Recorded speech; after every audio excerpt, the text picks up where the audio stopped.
Hi friends, இன்றைக்கி நம்ம கொள்ளு சட்னி செய்ய போகிறோம். குக்கரில் வச்சு செய்ய போகிறோம். அதை எப்படி செய்யலான்னு பார்க்கலாம் வாங்க. பாருங்கள், இந்த மாதிரி நான் கொள்ளு வந்து ஒரு டம்ளர் கொள்ளு எடுத்து ஊற வச்சுருக்கேன். கொள்ளை சேர்த்துக்கலாம்.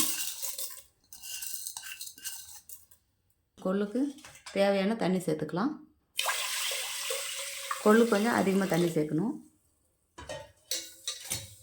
நல்லா கலந்து விட்டுக்கோங்க. கொஞ்சமாக மஞ்சள் சேர்த்துக்கலாம்.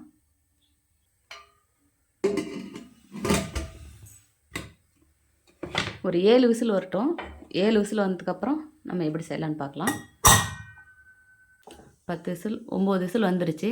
இதை நம்ம இப்போ எடுத்து வச்சுக்கலாம் ஓரமாக. இது ஒரு பக்கம் வச்சிடலாம். பாருங்கள், இந்த கொள்ளுக்கு ஒரு டம்ளர் கொள்ளுக்கு மிளகா எடுத்திருக்கேன். மிளகா கொஞ்சம் சுருக்குன்னு இருந்தால் தான் நல்லாயிருக்கும். பாருங்கள், நான் ஒரு 10 மிளகா ஏட்டம் எடுத்திருக்கேன்.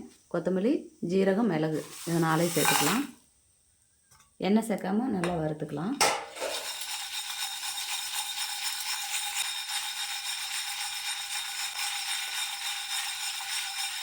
இந்த கொள்ளு பருப்புக்கு மட்டும் நம்ம வரமிளகா கொஞ்சம் சுருக்குன்னு போட்டால் தான் டேஸ்ட்டாக இருக்கும். வரமிளகாயும் பச்சை கருவேப்பிலையும் நம்ம கொஞ்சம் அதிகமாக போட்டால் தான் நல்லா டேஸ்ட்டாக மணமாக இருக்கும்.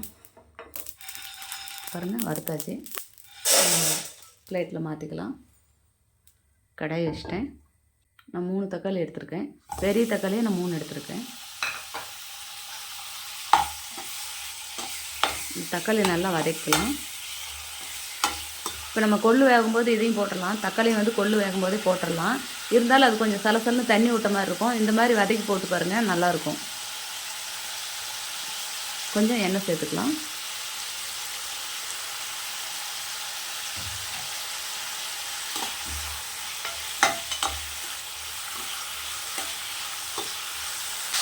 உப்பு எடுத்துக்கலாம். தேவையான அளவு உப்பு எடுத்துக்கலாம். இது கூடவே 4 பல் பூண்டு போட்டுக்கலாம்.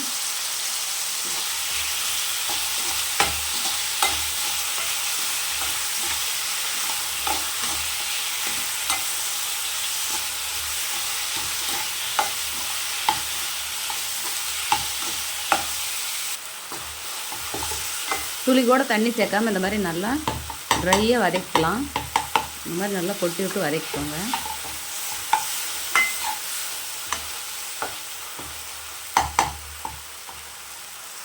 பாருங்கள், இந்த மாதிரி நல்லா வதக்கியாச்சு.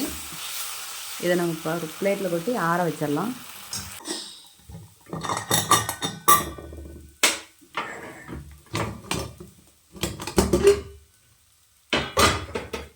பாருங்கள், கொள்ளு பாருங்கள், இந்த மாதிரி வந்திருக்கு.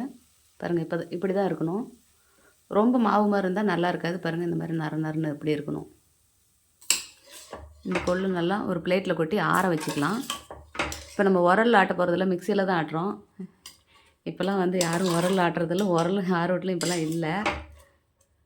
நம்ம இப்போ இது மிக்சியில் போட்டு நல்லா நறுன்னு ஒன்று பாதியாக நம்ம அரைச்சிட்டு வந்துடலாம்.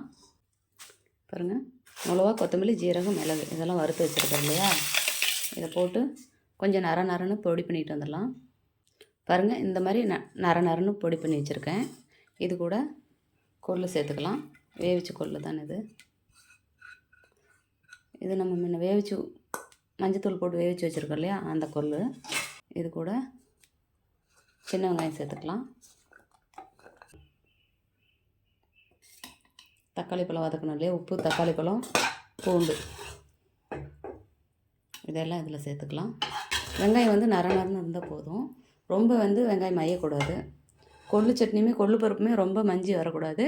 நல்லா கொஞ்சம் திப்பியாக நறுன்னு இருக்கும். நாங்கள் எப்படின்னு காமிக்கிறோங்க.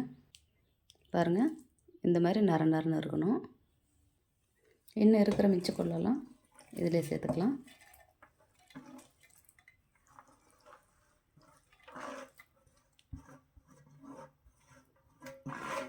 தண்ணி வந்து நம்ம பச்சை தண்ணியெல்லாம் சேர்க்கக்கூடாது. நம்ம கொள்ளு வேவிக்கும் போது தண்ணி வருது இல்லையா, அந்த தண்ணி தான் நம்ம சேர்க்கணும். இதை நம்ம இப்போ அரைச்சிட்டு வந்துடலாம். எண்ணெய் சேர்த்துக்கலாம். கடுகு சேர்த்துக்கலாம். இது கூடவே உளுத்தம் பருப்பு சேர்த்துக்கலாம்.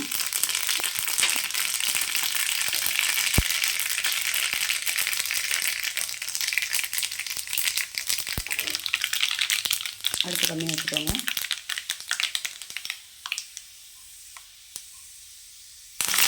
கருவேப்பிலை சேர்த்துக்கலாம்.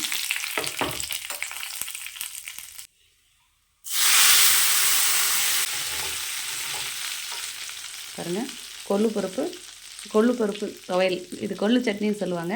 கொள்ளு சட்னி ரெடி ஆயிடுச்சு. இதே மாதிரி நீங்களும் உங்கள் வீட்டில் செஞ்சு பாருங்கள். செஞ்சு பார்த்துட்டு எப்படி இருக்குன்னு எனக்கு ஒரு கமெண்ட் பண்ணுங்கள், லைக் பண்ணுங்கள், ஷேர் பண்ணுங்கள், ஒரு சப்ஸ்கிரைப் பண்ணிடுங்க.